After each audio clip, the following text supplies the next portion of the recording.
Sveiki atvykę į pirmąją šių metų Vilniaus jėzuitų gimnazijos mokinių parlamento organizuojamą tinklalaidę VETG Live. Šį kartą mes kalbiname technologijų mokytoją Marių Narvilą. Sveiki. Labas. Tai iš pat pradžių, kaip jums sekasi? Manau, šiandien puikiai. Galėčiau tikrai džiaugti šitą dieną. Viskas tai, kas vyksta, joje viskas vyksta taip, kaip ir turi vykti. Tai dėl to ir saulė šviečia, ir oras geras, ir šilta, ir pamokų nedaug, tai viskas labai puiku. O laukiate vasaros? Manau taip, iš tikrųjų jo, dabar tokiam etape, kur aš kažkaip irgi mokinius atjaučiu ir save atjaučiu, kad yra tas toks laukimo, toks momentas, kad nes jau yra nuovargio to, kad mokslo metai yra, o ta saulytė, kuri pašviečia, jinai taip kažkaip tai per stipriai vilioja jau, kad kažkaip tai, taip norisi, taip, greičiau, greitai, jo, kad viskas tas būtų, tai jo. Prieš interviu mes prašėme mokytojo Mariaus atsiųsti trumpą gyvenimo aprašą, kuris turėjo būti 300 žodžių, tačiau gavome 4 puslapių, 2000 žodžių ilgą pasakojimą. Tai tikrai buvo malonu skaityti, labai įdomu. Tai gal pradėkime nuo pat pradžių jo, nuo vaikystės. Jūs minite, kad daug laiko praleidote prie jūros. Tai kokių prisiminimų turite iš to? Jo, vaikystė mano, kaip ir ta vasaros tas laikas, reiškia, tai yra nemokyklinis laikas, tai yra vasara. Aš tikrai daug praleisdavau Klaipėdoje pas savo senelius, nes mano seneliai yra iš Klaipėdos arba iš to krašto iš tikrųjų. Tai dėl to mano vienaip ar kitaip prisiminimai yra apie Klaipėdą, apie uostą, apie jūrą. Galbūt galima taip įvardinti tuos dalykus. Ir aš žiūriu, kad man tai paliko tokį pėdsaką gana ryškų iš tikrųjų. Ir tas momentas, kada tu išeini į pajūrį ir tu matai tą tokį didžiulį horizontą, kuris, tarkime, tave taip užvaldo visiškai, kai tu net nematai krašto, tu nematai kito kranto. Tai yra toks, tokios didžiulės perspektyvos jausmas. Iš tikrųjų, tai manyčiau taip. Iš šitos pusės žiauriai man patikdavo Klaipėdos senamiestis tais laikais, dabar jis yra tikrai išgražėjęs, neapsakomai išgražėjęs visą laiką, kada būnu Klaipėdoj. Aš stengiuosi praeiti tomis pačiomis gatvėmis, kaip ir vaikystėje aš vaikščiau, ir vėlgi atpažinti vietas, bet ir matyti, kaip jos iš tikrųjų yra pasikeitusios. Todėl man iš tikrųjų Klaipėda man toks yra miestas, ant pasaulio krašto jau galima tai pasakyti, jo toks tarsi tam tikra riba, nes kur toliausiai nuvažiuoti, tai toliausias yra riba būtent Klaipėda. Tai nepalyginsi su dabartiniu pasauliu, kur dabar reikėtų įvardinti, o kur dabar yra pasaulio kraštas, jeigu taip reikėtų įvardinti. Tai jisai jo, bet šitoje vietoje man kaip vaikui Klaipėda buvo toksai savotiškai pasaulio kraštas, bet ir tokie vartai, nes tai yra uostas, tai yra laivai, tai kažkur tai jie plaukia. Tai su tom mintim aš po to irgi knygas skaitydavau apie piratus, ten visokiausias ir visą kitą, ir man laivai, būriniai laivai, jo, man tai palieka tokį kažkokį, man nuo to džiugu yra, man nuo to yra kažkoks polėkis iš tikrųjų, tai tas yra toksai geras jausmas pareina. Jūs sakot, kad esate daug susijęs su jūra, labai patinka. Jūsų pats vardas Marius, turbūt reikšmė yra kaip ir Marios, tai gal jūs žinot šito vardo kilmę, ar tai irgi paskatino jūsų norą būti prie jūros, ar tai kažkaip susiję? Jo, aš galvoju, kad apie vardą taip yra, nes vienas dalykas Marios ir Marius, jo, tai čia toks yra Marios tai didelė bala, šiaip jeigu tai paėmus, pasižiūrėjus yra. Galbūt tai galėtų būti vienas toks kampas šito vardo, kitas kampas yra jo, aš taip vieną kartą irgi paklausęs, o kokia vardo kilmė, aš taip kažkokiam tai kontekste galvoju, palaukit, bet yra Marija, yra Marios, tas toks atsiranda, jo, čia toks yra kažkoks ir Marijos, švento vardo iš tikrųjų toks kampas yra ir aš tas kampas man irgi yra šiek tiek svarbus. Turiu pasakyti, nes jisai duoda tam tikrą irgi, kad jo, net irgi kaip ir sveika jūrų žvaigždė yra toks vienas iš tokių, vienoj giesmėje apie Mariją yra tas toksai paminėjimas sveika jūrų žvaigždė. Tai tas marė, morė yra, tai toks, man atrodo, yra vėl tai tarptautinis žodis, kuris apibūdina tą jūrą, tą kažkokį tokį vandens telkinį. Tai dėl to manau, kad kad vienaip ar kitaip vardas yra su vandeniu, bent jau tikrai su vandeniu susijęs yra. O jums tėvai pasakojo šitą vardą kilmę kažkaip, ar jūs čia pats susigalvojote? Ne, aš manau, kad kažkaip tai, kažką man yra pasakojo, dabar aš neprisiminsiu tiksliai, nes buvo laikai, kai irgi, tau ta kilmė, koks ten skirtumas, kokia ta kilmė tavo vardu yra. Gal dabar, tam tikrą jau įkopus amžių, tu pradedi galvoti, dėlioti, kokios tai yra prasmės, kodėl taip yra, reiškia, kodėl visą tai. Aš manau, kad mano tėvai tiesiog jiems tas vardas kažkuo asocijavosi vėlgi, nes mano mama, jinai praleidus savo gyvenimo dalį buvo tuo metu prie jūros, su mano seneliai būtent iš mamos pusės yra Klaipėdoje, tai dėl to tas irgi su mariomis, nes yra Kuršių marios, vėlgi tai yra daug, tai yra tiesiog gražu, kažkas tai gražu ir man atrodo tas vardas irgi atėjo iš to, kad būtent tai yra susijęs su tam tikrų regionų, su tam tikra vieta. Tai aš, kiek aš dabar prisimenu, bet tiksliai negaliu pasakyti. Man ten kažką raminėja, kad ten kažką žiūrėjo ir visa kita, bet šitoje vietoje žinau, kad sutarė tėvai, kad bus Marius iš tikrųjų yra. Nors aš savo vardu tikrai turiu pasakyti, kad stebėdavausi, nes, nebuvo mano laikais daug Marių. Bet kažkaip, tai net ir dabar, taip išgirdus, kad Marius vardas, irgi retas, turiu pasakyti, retas vardas. Nesakyčiau, kad Marių yra labai daug. Džiaugiatės tuo retumu? Nežinau, aš kažkaip tai, su tais vardais yra, nestiriu aš tam kažkokios labai didžiulės reikšmės daug. Man tai yra tiesiog vardas, kurį vėlgi per tam tikrą laiką jisai atsiskleidžia, per kažkokias sąsajas, per dar kažkuo jisai gauna kitokį svorį. Tai nuo jo galbūt nėra kažkokio labai ypatingo džiaugsmo, bet manau, kad jame yra tam tikrų kodų kažkokių, tai man patinka kodai aplamai. Tai reiškia, aš galvoju, kad gyvenime mūsų supa tam tikri kodai iš tikrųjų, kur mes suvokiam sąmoningai ar nesąmoningai iš tikrųjų, bet jie veikia mus. Tai dėl to tas ypatingai mar iš tikrųjų, aš manau, kad man tas yra žodis, kuris kažkokias turi reikšmės iš tikrųjų. Yra. Tai aš galiu išvelgti tai, dėl to aš matau daugiau tokio kaip intriga kažkokia, vardų intriga, kuri yra. Marios, jūra, Klaipėda nėra vienintelės kaip ir vietos Lietuvoje, jūs sakot, daug mėgstat keliauti po Lietuvą, tai gal norite pasidalinti mėgstamiausiamis vietomis? Aš manau, kad kad mano tėvai buvo tokie, kurie jie tokie keliautojai buvo. Iš tikrųjų, galbūt iš tėvo pusės labiau jis mėgo keliauti. Šiaip jau buvo alpinistas, buvo turistas, iš tikrųjų buvo rašytojas, vienu žodžiu, ir jis vasarą per atostogas būdavo tai, kad pasimdavo. Ir mes su šeima, arba aš kartais su tėvu ir su jo draugais, mes tiesiog keliaudavom po Lietuvą automobiliu. Tai aš esu dėkinga šitom kelionėm visom, nes tai, kad man tai padėjo pamatyti Lietuvą, kokia jinai yra. Nes mes važinėdavom tokiais šunteliais visokiais, kur, tais laikais dabar galbūt niekas nevažiuotų, nes pasižiūrėjus į tai, koks tai yra kokybės kelias, iš tikrųjų, net dabar net tokių kelių sunku, yra tokių kelių, bet juos sunku atrasti.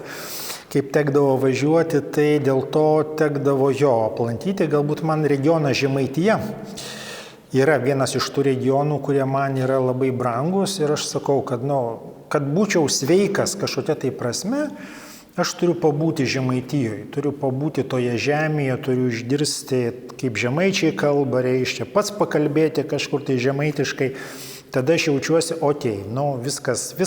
viskas yra gerai tada, gera yra. Tai reiškia tas, kaip žemaičiai kartais mėgsta taip sutrumpinti, gera į. Tai tas yra į vieną į sutelpa iš tikrųjų. Tai sakyčiau, kad ta Lietuva man toks yra, nes realiai tai buvo tai, ką aš galėjau realiai pamatyti, bet nežiūrint to, mano tėvai, jie važiavo ir mes važiavom į Rusiją tuo metu, kada buvo Sovietija.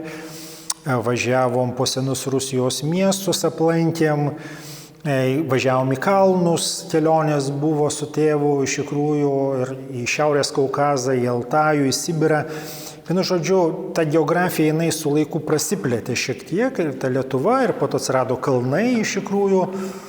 Ir jo, ir aš sakyčiau, mano visas tas kelionių toks, vat, jo, jeigu taip išklotinė padėti, tai tarp jūros ir tarp kalnų, taip, kas tarpsta, tarp šitų dviejų dalykų, jo, tai yra, jo, tie maršrutai visi arba link kalnų kažkur, tai arba link jūros labiau, nors iš šitos pusės man dar labai žiauriai patinka dykuma.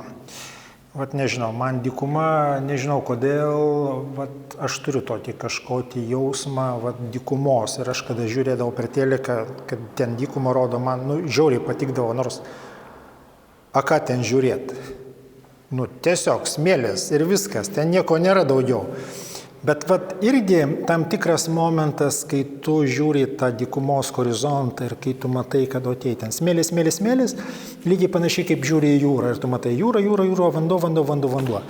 Tai man tas žiauriai kažkuo, irgi yra tas kažkoks tos begalybės šiek tiek pojūtis visame tame, tai dėl to keliaudamas po Izraelį prieš eilę metų, aš specialiai, pirkau bilietą į autobusą, kad pravažiuoti per dykumą, nes ten yra kelias pasirinkti. Arba greiteliu važiuoju, arba yra kitas kelias per dykumą važiuoti. Ir aš pasirinkau per dykumą ir tikrai nepasigailėjau, nes ten buvo dykuma iš tikrųjų, kur važiavom, tai tas yra toks labai geras jausmas.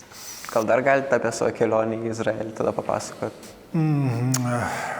Čia tokia, sakyčiau, kelionė iš tikrųjų yra.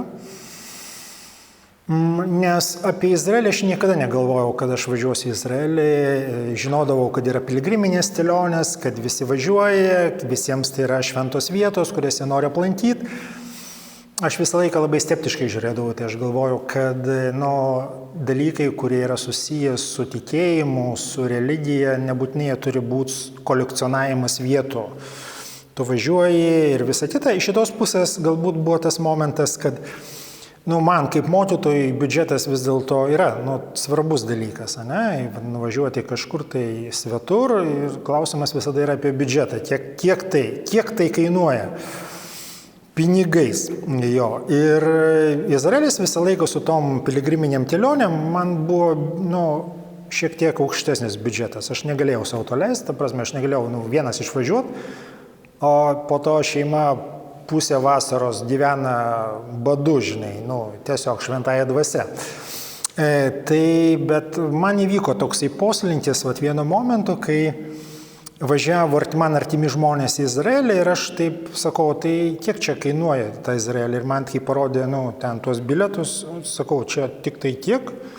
Jo, sako, tiek, aš galvoju, palauk, tai čia galima ir taip tada važiuoti. Atsirado toksai, kad galima ir taip keliauti, galvoju, tai aš irgi norėčiau būti šitoj vietoje. Ir tai visai netikėtai aš atsidūriau Izraelį ir kai atsidūriau Izraelį, aš tada ir supratau, kad man tai dabar yra tas kraštas, į kurį aš nuolat noriu sugrįžti. Aš jau sugebėjau kiek čia buvo 18 metais, pirma kelionė mano į Izraelį. Aš jau sugebėjau 4 kartus būti Izraelį. Aš Londone tiek nesu buvęs kartu, tiek Izraelį jau esu buvęs. Tai man tai tapo tokia vieta, kur man labai patinka, kur aš turiu visą laiką ką atrasti naujo. Tai nežiūrint to, kad ten galėtų eiti tais pačiais keliais ir ten tau tiek visko yra. Ten ta pati vien tik tai Jeruzalė paėmus, kur tu ten gali daug ką pamatyti ir aš ten tikrai daug ko dar nesu matęs. Bet yra visas kraštas iš tikrųjų ir tų miestų, vietų ir viso kito yra labai daug. Ir aš važiuoju ir aš kartais pasikviečiu žmonės, kuriuos turiu pažįstamus Izraelį. Ir mes kartais važiuojame kartu ir sako, Mariau, tu mus į tokias vietas nuveži, kur mes nesam buvę Izraelį. Nes man yra įdomu, įdomu būti tokiose vietose, pavyzdžiui, kur buvo tokie istoriniai mūšiai kažkokie tai. Kad ten, aišku, ten nei griuvėsių ypatingų nieko nėra, bet tiesiog nuvažiuoti, pažiūrėti tą erdvę, kuri yra, kaip tai atrodo iš tikrųjų viskas, ir kažkaip tai sugrįžti. sugrįžti šiek tiek į tą istoriją. Tai aš sakyčiau, kad kelionė į Izraelį arba bet kokia kelionė man šiek tiek yra tokia psichodrama šiek tiek. Tokia, ta prasme, kai tu save projektuoji, tu tampi tam tikros istorijos personažas ir tu vaikštai tai visais stiliais ir tu tapatinėsi su kažkokiais tai įvykiais ir tada tu per tos įvykius, per save leisdamas juos, tu pabandai, o kaip čia jautėsi žmonės, ne, o kaip jie žiūrėjo, ne, o ką jie galėjo galvoti, jausti ir visą kitą. Ir jo, tai yra iš šitos pusės superinė vieta patirti daug vienoje vietoje. Tai reiškia, tu gali patirti tai, kas yra krikščionybė, tu gali patirti tai, kas yra judaizmas, tu gali patirti tai, kas yra islamas ir tau nereikia niekur eiti toli. Tiesiog tu įsekantis skersgatvį įvarai, o ten jau žiūri musulmonai.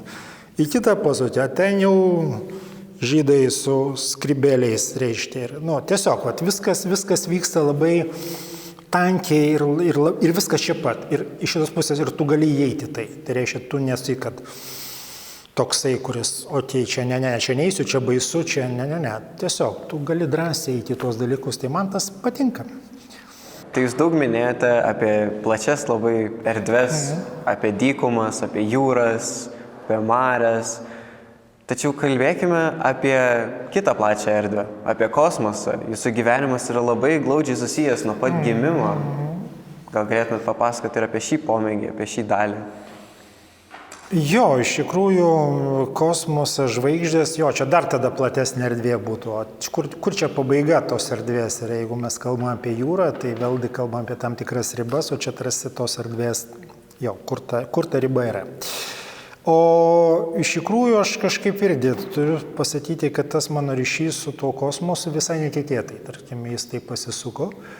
84 metais, man buvo 14 metų, mano tėvai pasiėmė į pirmą tokią rimtesnę kelionę į kalnus, į Šiaurės Kaukazą. Ir kada mes ten nuvykom, paaiškėjo, kad ten yra tokia vieta, tai yra astronomų miestelis, reiškia. Pasirodo, mes tiesiog gavome butą apsistoti kur, astronomų miestelį, kur tuo metu buvo didžiausias tuo metu pasaulyje teleskopas. Ir teko praleisti porą savaičių tokioje aplinkoje, reiškia, kur mes ėjome į kalnus iš vienos pusės, ten kalnai, ten visa kita, bet teko realiai pačiupinėti tai, kas yra astronomija, susitikti su astronomais, su tai žmonėmis, pasiklausyti, ką jie kalba iš tikrųjų ir tai paliko, aš turiu pasakyti, tai paliko didžiulį pėdsaką. Aš jau tais pačiais metais atėjau į tuo metu jaunųjų technikų stotis, čia Žirmūnuose pastatas buvo ir ten buvo astronomijos būrelis ir aš jau tuk pasibeldžiau.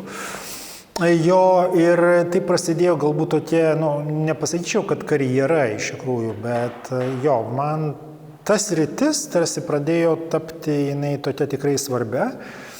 Per tą laiką paaiškėjo tai, kad aš esu gimęs šiaip jau balandžio 13 dieną yra, o balandžio 12 buvo švenčiama kaip kosmonautikos, astronautikos diena Sovietų Sąjungoje ir tai buvo tokia reikšminga istorinė data.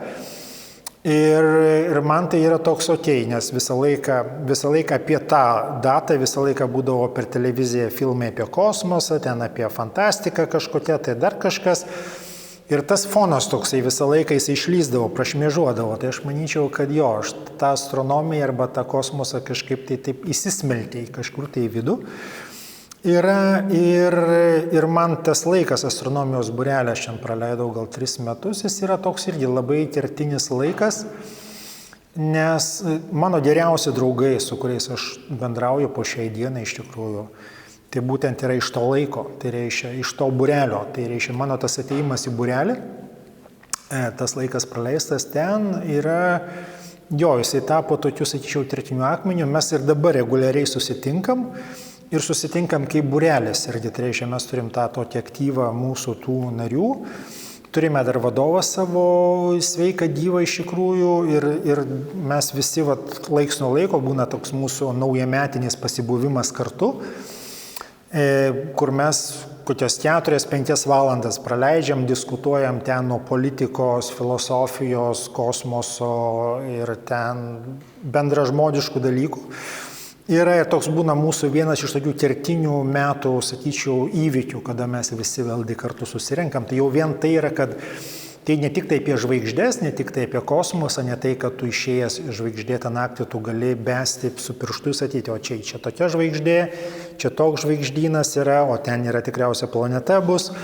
Tu jau atpažįsti tuos dalykus, bet į tai, kad tai yra tam tikro bendravimo laukas, yra tam tikra bendravimo duotybė, kur tu susitinki žmonės iš tikrųjų. Ir man tas yra tas momentas, kur tu labai prasiplėti šitoj vietoj.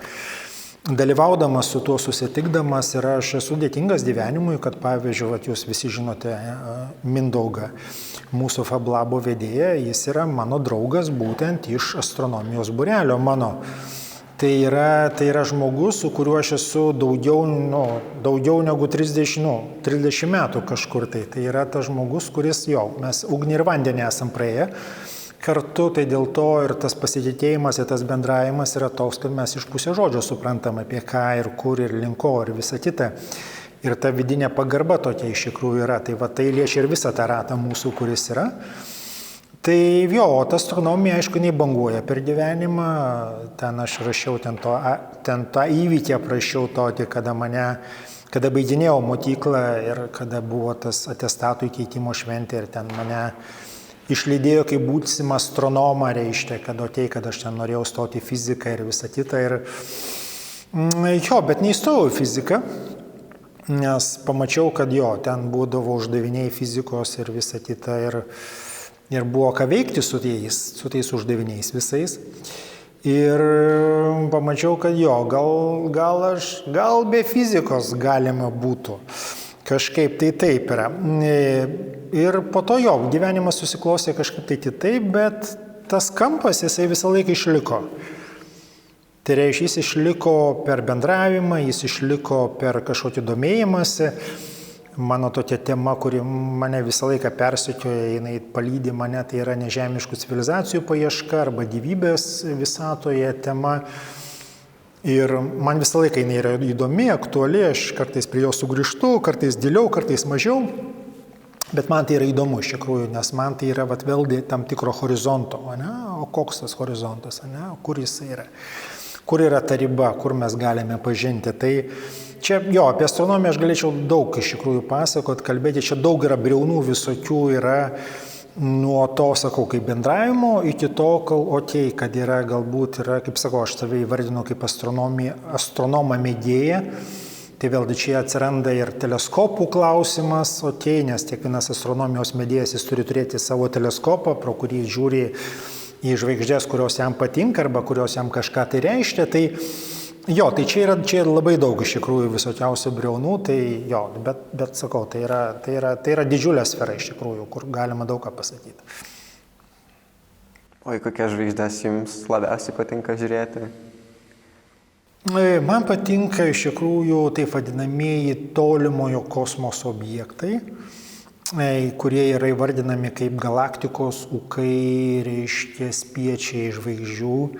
Tai yra, sakyčiau, tokie, kaip jeigu paėmus įsivaizduoti žvaigždėtą dangų kaip tam tikrą zoologijos sodą iš tikrųjų, nes ten yra žvaigždynai, kurie turi tuos pavadinimus ir visą kitą. Žvaigždės yra toks kaip foninis dalykas dažniausia, bet įdomiausia yra ten, kas tarp tų žvaigždžių yra ir būtent ten yra galaktikos, ten yra spiečiai, padrikieji spiečiai, kamuoliniai spiečiai, tai yra pamatyti tuos dalykus ir pamatyti ryškiai, tai yra tikrai labai daug.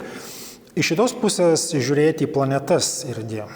Į planetas mes jas matome kaip ryškia žvaigždėtame danguje ir mums atrodo, kad tai irgi dar viena žvaigždė, bet tai yra planeta, bet jeigu mes žiūrime pro teleskopą į jas, mes matome, kad tai yra planeta su palydovais. Ypatingai koks Jupiteris atrodo įspūdingai, Saturnas su savo žiedais, yra Marsas, kur tu kartais gali pamatyti, kad Marse yra šigaliai, jie turi tas savo snieguotas kepures ir tu tai gali pamatyti. Tai tau nereikia važiuoti į Molėtus, tau nereikia važiuoti ten, kur yra didžiausias pasaulyje teleskopas, tau kartais reikia išsinešti teleskopą į lauką ir tu tai gali prie to prisiliesti. Jūs mokykla išleido kaip astronomą, labai gerą, Bet gal jūs svajojate ir apie kitus dalykus, gal galvojate studijuoti astronautiką arba kažką kitą?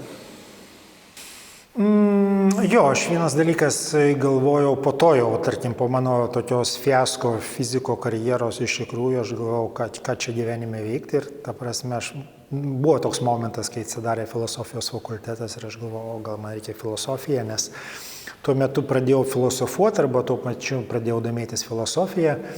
Bet jo, gyvenimas taip kažkaip tai pasuko tą linkme, kad aš patekau būtent į pedagoginį universitetą ir tai irgi toks visiškai tokie atsitiktiniai įvykiai yra. Aš tikrai niekada neplanavau mokytojo karjeros. Tikrai negalvojau, kad būsiu mokytojas. Net būdamas mokytoju aš galvojau, kad gal aš noriu akademinės karjeros, gal man patinka man patinka filosofija, religija. Man patinka jo kažkokie tai tarp religiniai dalykai ir visa kita ir kažkaip tai jo, būti mokytoju kažkaip, sunkiai savai įsivaizdavau, bet esu čia kažkaip tai. Patinka būti mokytoju? Visada atrandu tam tikrų spalvų. Reiškia, kai kada būna nuobodu, kai kada būna visai netikėtų atradimų, kai kada būna supratimas, kad tiesiog tu turi tam tikrus dalykus padaryti, nes jeigu tu nepadarysi, niekas jų nepadarys. Tai tas yra tai, kad ir labai svyruoja iš tikrųjų, aš tikrai matydamas, nes daug metų esu mokykloje, aš matydamas save, kaip tas bangavimas visas vyko ir visa kita, tai aš galiu pasakyti, kad su tuo ir nėra paprasta, ta prasme, bet aš sakau, aš atrandu spalvų. Ir kas įdomiausia, kad kiekvienais metais aš kažkokių tai savo spalvų atrandu. Kodėl esu čia? Tas atsakymas, kodėl aš čia esu. O ką jūs išskirtumėt kaip svarbiausius dalykus mokytojavimui ar jūsų mokytojo karjeroje? Mokytojavimui svarbiausi dalykai, aš galvoju, pirmiausia atvirumas yra. Tiesiog tu turi būti labai atviras tam, kas vyksta. Kaip kažkada tai kalbėdamas su savo vienu kolega, aš minėjau tokį dalyką, kad tu mokykloje niekada negali užmigti. Niekada negali užmigti ant kažko. Tai reiškia, man čia pasisekė, vadinasi, taip ir toliau aš darysiu, nes man čia pasisekė. Visada, kiekviena diena bus iššūkis, visada, kiekviena klasė bus iššūkis, kiekviena karta bus iššūkis, kartos keičiasi, charakteriai keičiasi, yra vienas dalykas, kai tu matai, kaip kartos keičiasi, tu matai, kaip tie asmenys jauni keičiasi iš tikrųjų ir visa kita, kokios mados ateina ir kaip jos iš tikrųjų veikia. Tai dėl to, tai aš sakyčiau, atvirumas yra viena iš tokių mokytojo svarbiausių savybių, kad jis būtų atviras tam, kas vyksta dabar. Ne rytoj, kas vyks, ne tai, kas vyko anksčiau, bet atviras dabar tam, kas vyksta šituo metu. O kodėl jūs vis dėlto nuėjote mokytojų keliu, nesistengėte tapti filosofu? Matai, aš galvočiau kad galbūt vėlgi yra tam tikros aplinkybės. Aš manau, kad gyvenime yra kažkokia tai ranka, kaip mes beje pavadintume, kuri kartais kažkokius įvykius jinai padėlioja iš tos pusės. Galbūt vėlgi toks vienas mano šeimos pažįstamas, mano tėvų pažįstamas, kai sako, Mariau, tu gyvenime ir taip filosofuosi, tu galvok apie tai, kuo tu gali būti naudingas kitiems. Man iš tikrųjų visiškai nerūpėjo ten būti naudingu kažkam tai, arba galvoti reikia apie tai, kad tu dar kažkam tai turi būti naudingas, man tiesiog buvo įdomu kažką daryti ir man tai mane vežė, o ne tai, kad ten galvoti apie prasmes kažkokias tai labai didžiulės.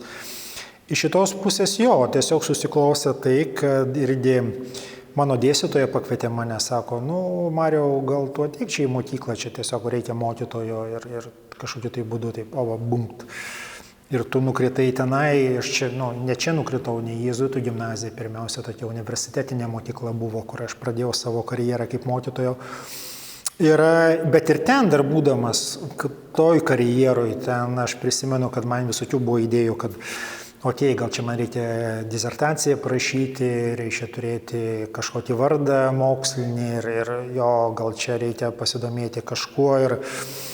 Tai tas yra visą laiką, yra kažkas daugiau, reiškia, aš galvoju, kad Mokykloje mes visą laiką sutikdami mokytojus, aš sutikdamas motinius, mes save matome kaip mokytojus motinius iš vienos pusės. Aš matau jūs kaip motinius, jūs matote mane ir mano kolegas kaip mokytojus. Tarsi to viskas ir pasibaigė, bet kad kiekvienas iš mūsų yra kažkas daugiau. Tai va tas man yra, šitoj vietoje man yra paslaptis ir intriga.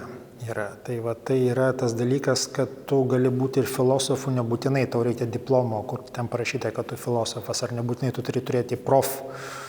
Ten kažko tai parašyta, kad tu galėtum jau save vadinti kažkuo.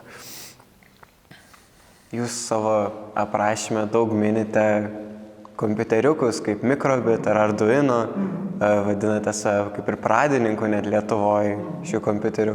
Ar buvimas technologijų mokytojų leidžia išpildyti tokias svajones programavimo ar kad ir tos pačios astronomijos? Jo, čia yra matyti, galbūt vėlgi, aš kaip mokytojas vėlgi, aš atrandu dalykus, kurie man patinka ir tinka, kurie man limpa iš tikrųjų. Ir galbūt aš atradau elektroniką, atradau robotiką, atradau tuos visus kompiuteriukus arba mikrovaldiklius, apie ką aš ir bandau tą nešti ir jums per pamokas, kažką tai veikti, daryti su tais dalykais. Nors toli gražu suprantu, kad aš galbūt negaliu realizuoti tam tikrų dalykų su jais per pamokas, nes tam reikia tiesiog daugiau laiko ir daugiau praleisti, prabūti su tuo. Bet man tai yra vėlgi atverimas tam tikros tarsi visatos. Tu taip pasižiūri, pamatai, čia tu gali kažką tai padaryti ir tai pasidaro. Ir galbūt svarbiausias mintis yra tai, kad šitie dalykai, tai kas yra susijęs tiek su kompiuteriukais, tiek, reiškia, su elektronika, su tom technologijom, kurios tampa prieinamoms, tokios pakankamai draugiškos, tai ta prasme, man nereikia būti labai tenai kietų inžinierių kažkokių, tai kad suprasčiau, kas yra, bet man užtenka domėtis, norėti ir domėtis ir aš jau galiu kažką tai daryti šitoje vietoje, aš galiu realizuoti kažkokias tai savo kūrybinės idėjas. Tai man tai labai veža, nes tai parodo, kad šitas dalykas jau yra kultūros dalis. Tai tas dalykas nebėra šalia gyvenimo, ten užsiima dėdė su lituokliais ir reiškia su barzdom ir su akiniais dideliais. Ir jie ten kažkur užsiima. Ne, tai tu irgi gali užsiimti tuo. Tau tai yra atvira, reiškia, tu gali prie to, jeigu tik tai nori. Aš prisimenu, kai pirmą kartą, kai pamačiau, arba tu nusipirki kavos puodelį, arba tu iš Kinijos susisakai Arduino. Kaina ta pati. Čia 3 eurai ir ten 3 eurai. Tai klausimas, gal tada aš neišgersiu kavos, bet aš gal tada Arduino atnešiu į mokyklą. Tai čia yra įdomumas prasideda ir aš nežinau, ir aš suprantu, kad aš ne viską žinau kaip mokytojas, aš tikrai daug ko nemoku, bet vėlgi tas pats būti atviru. Tiesiog tai yra tam tikra ateina žinia, tam tikra naujovė ir tu, jeigu tu esi atviras, tu paimi tai. O po to žiūri, kad tie dalykai tave veža ir kad tu matai prasmę, tu pradedi matyti ilgainiui prasmę to. Ar jūs turite daug laisvo laiko ir ar jūs jį praleidžiate tokiam dalykam kaip robotika ar ta pati, vėlgi, astronomija? Jo, laikas matyti yra brangiausias dalykas arba ta tikroji valiuta gyvenimo, nes tam, kam tu skiri dėmesį, tai yra svarbu iš tikrųjų, kur tą laiką padedi. Nesakyčiau, kad aš jo turiu labai daug. Taip, aš jo turiu, aš stengiuosi išnaudoti ir tikrai žinau, ką veikti su tuo laiku, bet turiu pasakyti tai, kad laiko tokiam savo visiškai, kad tu galėtum įnikti į ten tą pačią robotiką, kas man būtų tikrai smagu ten kažką palituoti, pasikrapštyti daugiau, to yra mažoka iš tikrųjų ir tai yra gal mano siekiamybė turėti galbūt šitiems dalykams daugiau laiko. Tačiau atsiranda tas toksai reiškia, tai aš turiu ir kitiems dalykams, kurie man yra įdomus, aš irgi turiu kam skirti laiko, tai dėl to toks yra, tada jau svarstyklės yra, kur tas prioritetas, kur arba į vieną pusę, arba į kitą pusę tu pajudėsi. Tai man tai yra smagu, šiaip asmeniškai man yra smagu kažką daryti su rankomis, tai yra tikra, tai yra dabar ir tai yra tikra. O kaip jūs susidomėjote tokiais pomėgiais? Kaip susidomėjau, bet vėlgi, sunku pasakyti, kur tos šaknės yra tai, kad man visada patikdavo, kad aš būdavau irgi, vaikas, man patikdavo kažką konstruoti, konstruktoriai, ten varšteliai visokie, tu susuti, ten kažką padarai. Patiko man modeliuoti, tai reiškia daryti modelius kažkokių tai laivų ten ir kažkas ten važiuoja, kažkas sukasi. Po to mokykloje, pavyzdžiui, pas mus Jėzuitų gimnazijoje robotika atsirado, sakyčiau, per mane. Aš buvau tas, kuris tiesiog laisvalaikiu po pamokų, likdavo laiko, aš sėdėdavau, ten kažką lietuodavau, iš interneto susirasdavau kažkokios medžiagos, o tie kažką pabandydavau ir ne visada pavykdavo. Ir tas momentas, kai tu ten dirbi, po to, neveikia. Kodėl neveikia? Kodėl neveikia? Tu ten po to 10 valandų po to galvoji, o kodėl tai neveikia? Ir tu pamatai, kiek čia laiko yra, iš tikrųjų laiko prasme, jeigu tu nori tuos dalykus įeiti. Ir kartais atrandi tuos dalykus, kodėl neveikia, pamatai, kad labai elementarūs dalykai yra, kad ten kažko neprilitavai, kad kažko iki galo neperskaitai, kad į kažką dėmesį neatkreipai. Bet iš šitos pusės, ir tas toksai, toks laikas, po to žiūriu, kad galbūt galima kažką ir per pamokas daryti, arba galima būrelį kažkokį turėti, tai čia buvo robotikos būrelis, po to atsirado Lego robotai pas mus mokyklų irgi per tą patį kampą, reiškia, kad yra mokytojas, kuriam tai įdomu yra, kuriam tai rūpi yra, tai reiškia, tas mokytojas, ne šiaip savo, kuris, tiesiog, nupirko, kaip yra tokių mokyklų, kur yra, ten pripirka visko, bet po to stovi dalykai. Čia toks irgi, sakau, tu turi būti atviras tai naujoviai, kurie ateina, įnešti ją iškart į gyvenimą ir žiūrėti, veikia, neveikia. Ir Jėzuitų gimnazijoje, nežiūrint to, kad mes turime Lituanika X, iš tikrųjų robotikos komanda, kuri pasaulyje stina ten pirmasias vietas, ir yra mokiniai iš Jėzuitų gimnazijos, bet didžiąją prasme, nelimpa robotika, nelimpa čianai. Ir tu supranti, kad čia yra kitaip šiek tiek, reiškia. Tai ir tą tu turi skaičiuoti, kad čia nebus tokių labai fanų, kurie bus pasinešę ant to. Yra, bet, turim, ką turim. Ir su tuo dirbam. Sakote, kad gimnazijoje atsirado Lego robotukai, o kaip pats jūs atsiradote šioje gimnazijoje? Kaip atsiradau čia, atsitiktinai.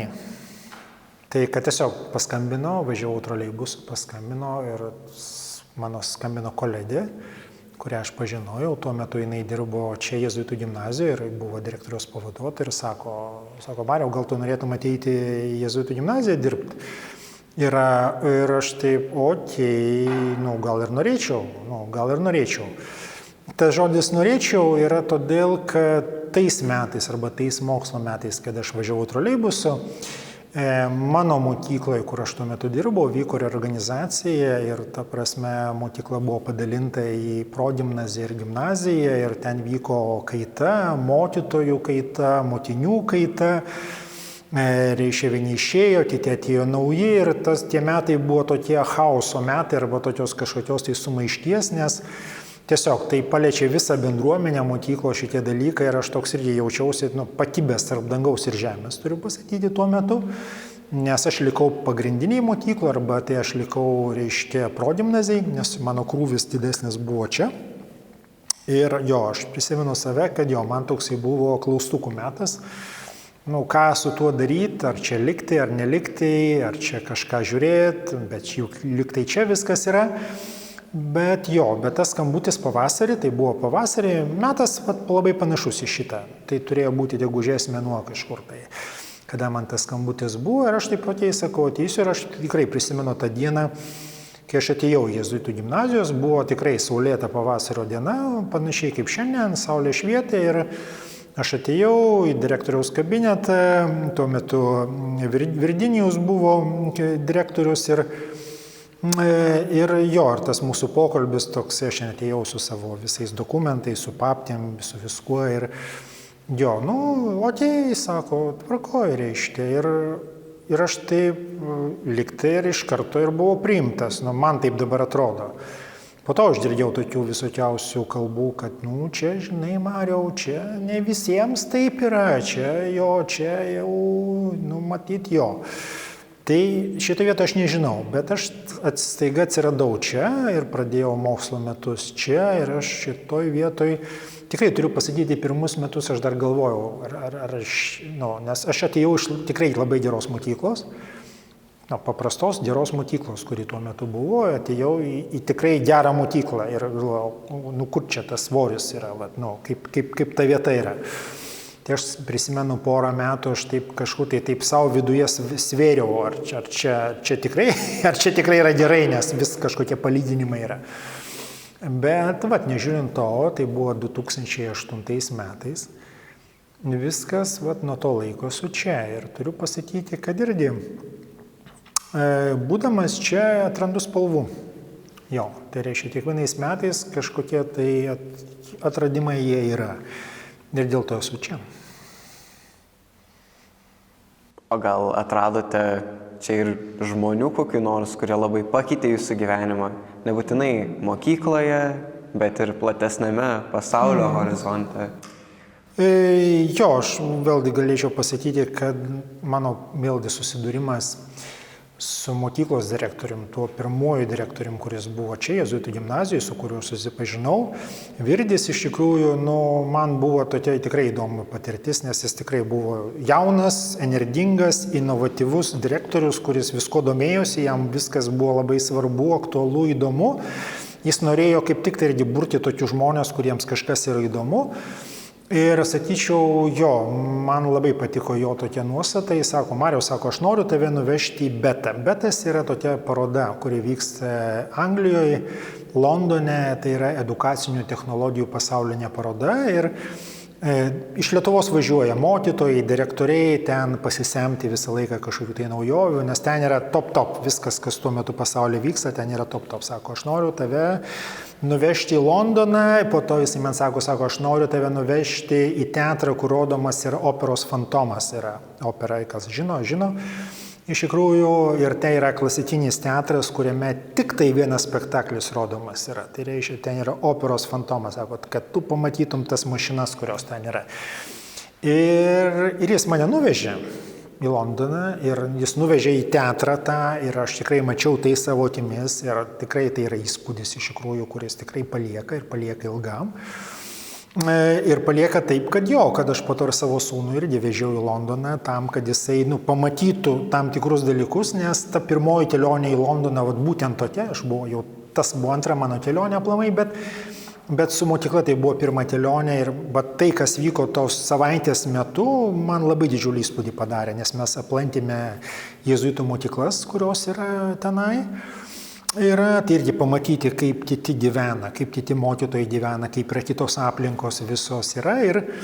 Ir su Virgiu aš 3 kartus po to dar buvau, Londone ir mačiau visą šitą dalyką. Tai, man tai yra didžiulė patirtis. Ir aš šitoje vietoje sakau, yra direktorius, jis yra galva ir svarbiausia vizija yra. O kitas žmogus tai yra sesuo Edita. Tai čia aš manau, kad yra, jeigu iš taip sakyti, iš direktorių, kuriuos teko matyti, sutikti ir kažkaip tai gyvenime patirti, tai yra direktorius iš tikrųjų, arba direktorė, kaip galima pasakyti, tai tas žmogus iš tikrųjų, kuris yra, ta savybė atvirumas tam, kas vyksta aplinkui, kažkokia prasme ir gebėjimas labai staigiai reaguoti, atliepti, atjausti, suprasti, priimti, išgirsti, išklausyti. Vienu žodžiu, čia galima visą litaniją suvardinti tų savybių.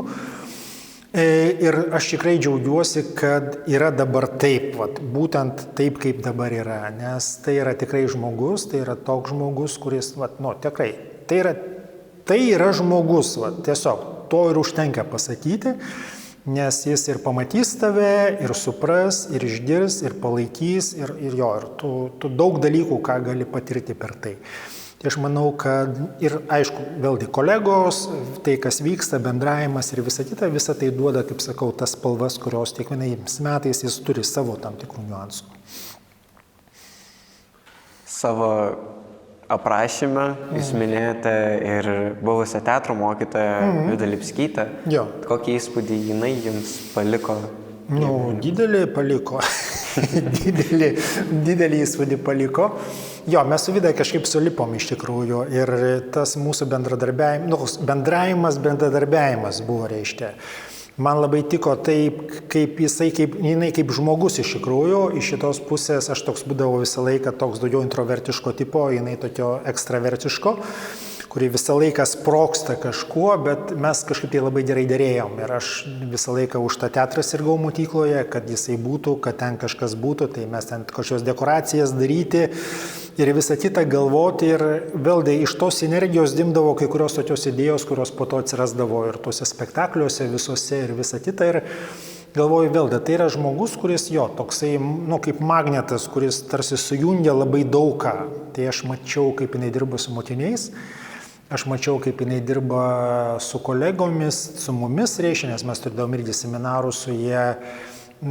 Tas visas bendravimas, po to man teko būti jos vedamose grupėse, visokiojopai matyti ją, tai dabar kaip tik tai greitai jau bus kaštonų žydėjimo metas. Ir žinau, kaštonų žydėjimo metas ir tada, kada kaštonai jau barsto savo žiedus, yra Vidos gimtadienis. Va.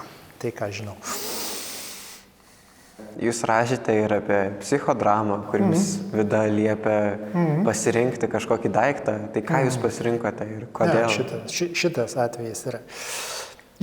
Aš kaip tik tai lankiau pas Vida psichodramos grupę ir mes atlikdavom irgi daug visokiausių užduočių iš vienos pusės. Ir ten buvo tokia viena užduotis, sako, tiesiog dabar jūs esate patalpoje, tikrai ta patalpa yra ne mokyklinė patalpa, jinai tokia visiškai tokia valdiška aplinka.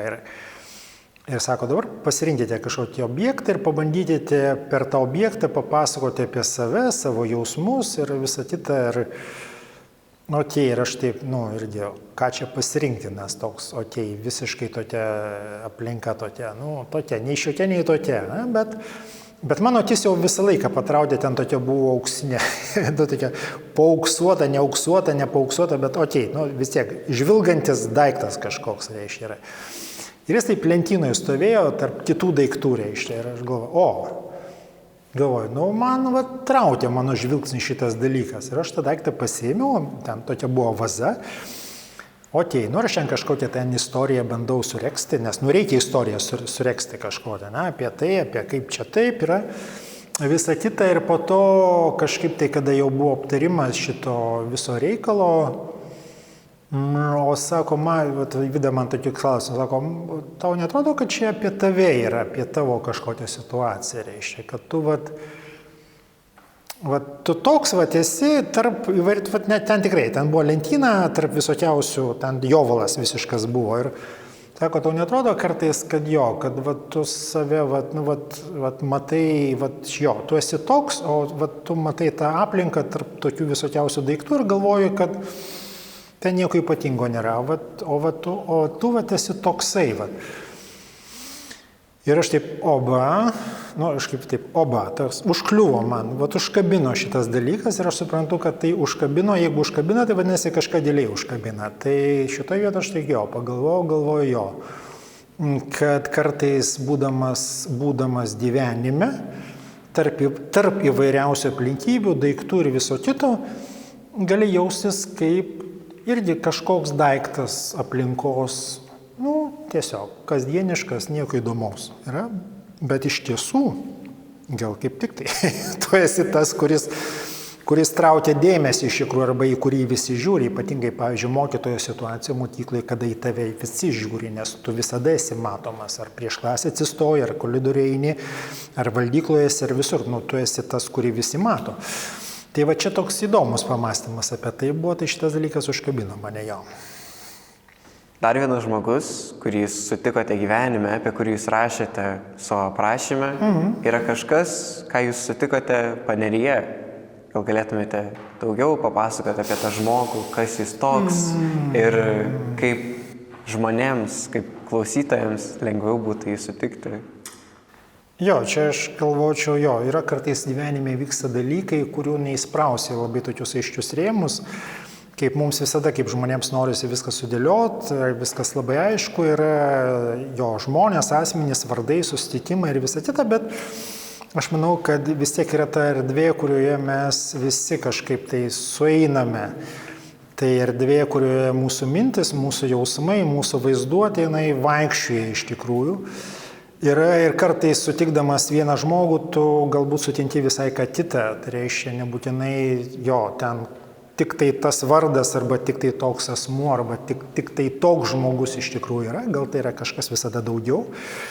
Tai jo, kaip aš pasakoju tą istoriją, taip, man teko sutikti žmogų, kuris tiesiog yra žmogus paslaptis iš tikrųjų, tas susitikimas toks vyko ir aš dabar net negalėčiau pasakyti, ar tai buvo tikra, ar tai yra mano vaizduotės padarinys, ar tai yra realiai įvykęs faktas, ar tai yra faktas, kuris tęsiasi po šiai dienai. Na, aš galėčiau spėlioti iš tikrųjų čia, nes negalėčiau atrasti kažkokio labai aiškaus apibūdinimo tam, bet jo, tiesiog sutikau žmogų su skrybelė, aukšto ūgio, su ūsais ir ir buvo įdėmus žvilgsnis ir iš tikrųjų jo tas susitikimas atliepė tuo metu visas mano mintis apie tai, ką aš veikiu, ką aš darau, ko aš siekiu gyvenime ir daug ten mano galvoj sukosi minčių ir man tuo metu vaikščiant man reikėjo kažko, kas man susidėliotų į kažką vieną. Jo, ir iš to susitikimo ir gimė tas Mr. Elektro iš tikrųjų.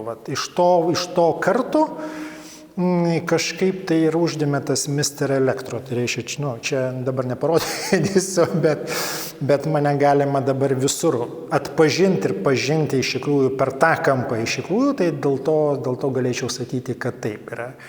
O manau, kad atsakant į tą pusę, kaip mums sutikti jį, čia galbūt tada toks linkėjimas yra sutikti save pačius. Aš tiesiog jums linkiu sutikti save patį. Ir tada paaiškės viskas. Ar tas jūsų sutikimas lėmė jums įgyti tokį įvaizdį su kepure rimtą? Gal. Bet tas įvaizdis mano, kuris dabar yra, jisai ėjo laikė, jisai klostėsi. Bet aš manau, kad šerdis yra tenai, šerdis yra tame susitikime, taip kaip ašistote yra. O po to yra kaip ir kada mes metame, pavyzdžiui, į vandenį mes metame akmenį ir kai nueina ratilai. Tu meti, tai yra epicentras kažkoks, o po to, kaip ten tos bangos nuvilnyja, tai jau jos nuvilnyja iš tikrųjų. Kartais jos yra didesnės, kartais mažesnės yra. Tai ta istorija, jinai taip ir plėtojasi iš tikrųjų. Ir po šiai dienai jinai plėtojasi. Aš manau, kad nuo to metimo, kažkokio to akmenuko arba to susitikimo, kuris tada įvyko, tie ratilai dabar yra. Ir dabar tai, ką aš veikiu, ką darau, yra iš dalies iš to susitikimo tam tikras įkvėpimas, kuris atėjo daryti tam tikrus dalykus mokykloje. Tai turime ir klausimą iš žiūrovų, koks yra įvykis ar daiktas, kuriuo labiausiai gailitės?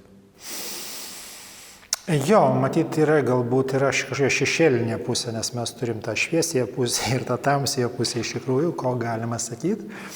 Aš galėčiau įvardinti kažkokius tai gyvenimo įvykius, kurie galbūt yra kur aš galbūt galėjau kitaip pasielgti arba priimti kažkokį sprendimą visiškai kitaip.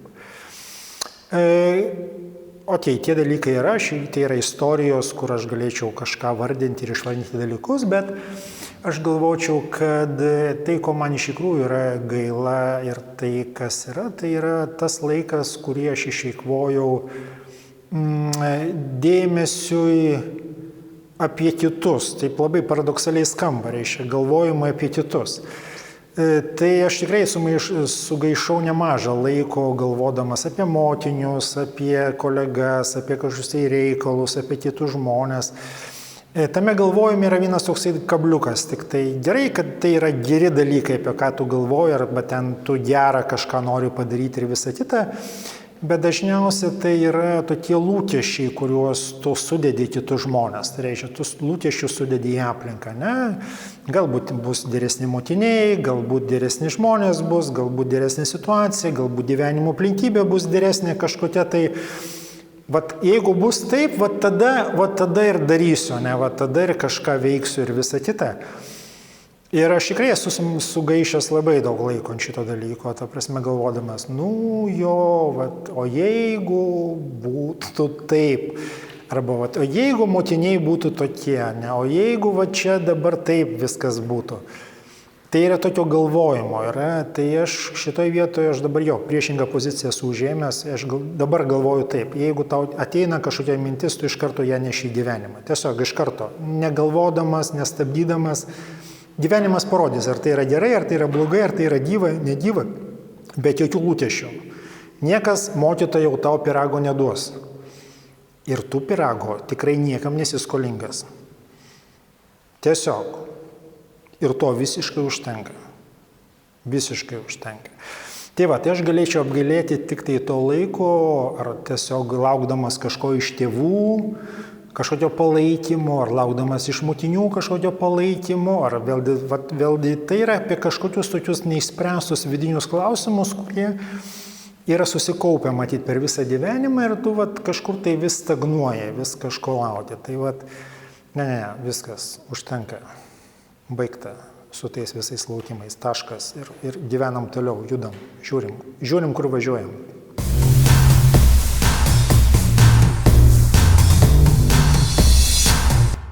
Dabar bus šiek tiek trumpų, labai neilgo atsakymą reikalaujančių klausimų, tai galime pradėti. Mariau, diena ar naktis? Kaip kada? Tai aš turiu pasakyti, ir diena, aš būčiau labiau už dieną, iš tikrųjų. Būčiau už dieną. Vasara ar žiema? O vasara. Jūsų sielos gyvūnas yra? Yra. Kas toks? Tai yra kondoras. Andų paukštis. Koks jūsų nemėgstamiausias vaisius? Reikėtų pagalvoti. Matyt, kažkas bus iš egzotinių tokių, kurių aš niekada nesu valgęs. Gerai. Nesakysiu taip kažkaip. Tai. Ar turite mėgstamiausią gėlę? Frezija galbūt būtų. Koks yra valgis, kurį gaminat, kai labai tingit gaminti? Kiaušinienė. Tai yra super, bet čia yra mokytojo kiaušinienė arba Mariaus kiaušinienė. Jo, čia yra, taip, bet tai yra greita. Koks jūsų mėgstamiausias skaičius? 14. Kodėl? Todėl, kad 14. Gerai. Jei galėtumėt turėti bet kokią supergalę, kokią turėtumėt? Aš viską turiu. Ar verkėte, kai skaitėte kliudžiau? Nepamenu dabar, kaip ten buvo, bet manau, tai yra liūdna. Tai liūdna buvo, taip. Kokia jūsų mėgstamiausia daina?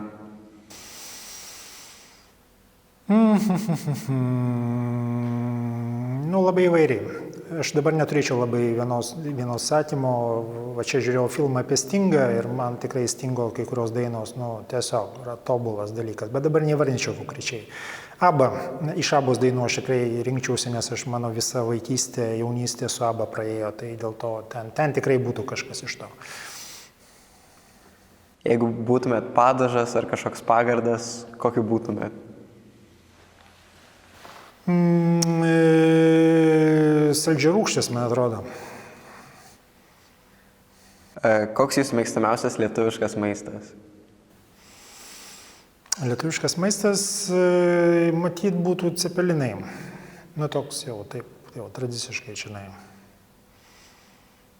Įgūdis, kurį norėtumėt įgyti? Kiaurai prie sienos vaikščiot. Čia prie supergalės turbūt irgi tinka. Kaip sakant, čia. Bet tai toks, taip, ir kiaurai, eini per viską. Kam norėtumėt skirti daugiau laiko? Dabar šitame etape aš noriu skirti daugiau laiko šeimai, nes aš pakankamai daug laiko skyriau visam kitam. Dalykas, kurio kiti apie jūs nežinotų ir niekaip neatspėtų? Skrybėlė. Jeigu turėtumėt apibūdinti savo asmenybę kažkokiu virtuvės prietaisu ar įrankiu, kokį pasirinktumėt? Nu, man taip pat iš karto, aš sakau, kas ant liežuvio yra. Mėsmalė. Gerai, ačiū. Taigi čia buvo VTG Live, kalbėjome kartu su mokytoju Mariumi Narvilu, tai ačiū Jums. Prašau.